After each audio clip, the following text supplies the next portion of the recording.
Let's consider what a potential terrorist group needs in order to carry out an attack. First, they may need more people to join the organization, so they conduct efforts to increase group membership.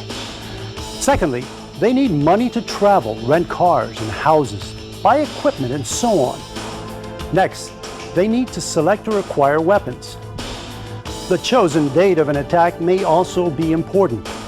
Terrorists often choose a date of national significance, such as Independence Day.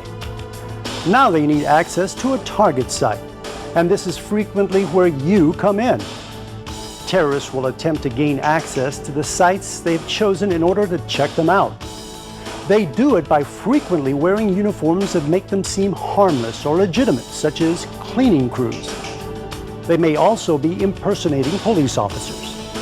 Terrorists also want to know as much as possible about the selected target sites, such as building security measures, the number of possible victims, the target's vulnerabilities, the predictable schedule of incoming and outgoing people and packages, and possible escape routes.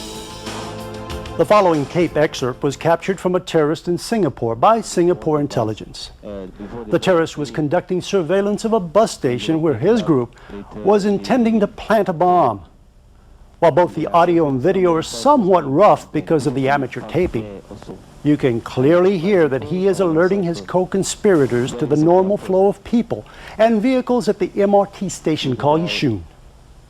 You will hear him describing what he is looking for in selecting a target.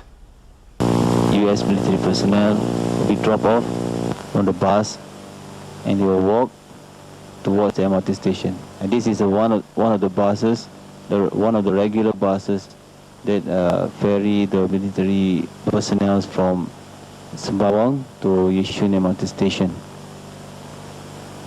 So those personnel, after they alighted from the bus, they will move towards the MRT station.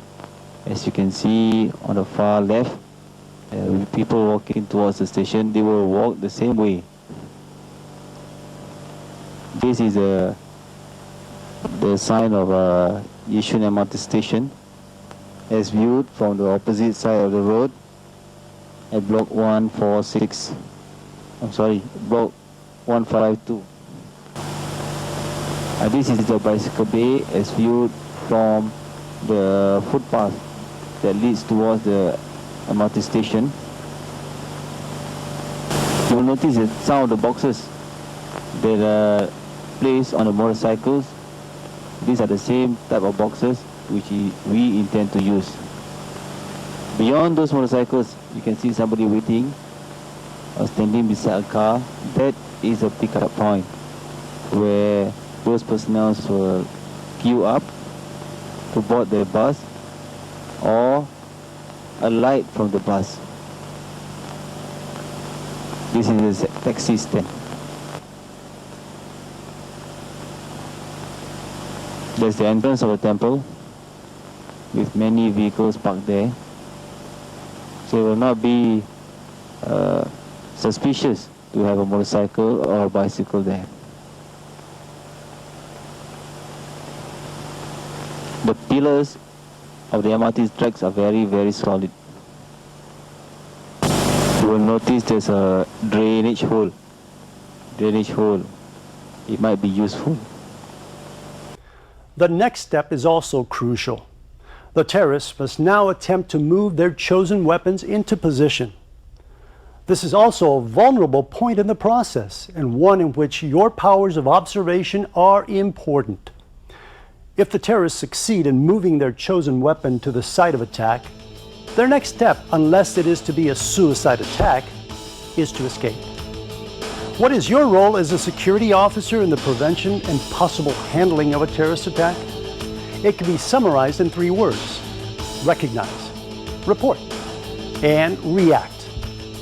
This program will train you how to recognize pre-incident indicators in the stages we just described and show you what you should report about what you notice.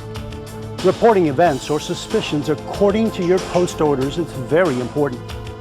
The program will also show you how to react both in cases of suspicious activity and in the case that a WMD attack occurs. In the following lesson, We will go into more detail about each of the 3 steps and stages.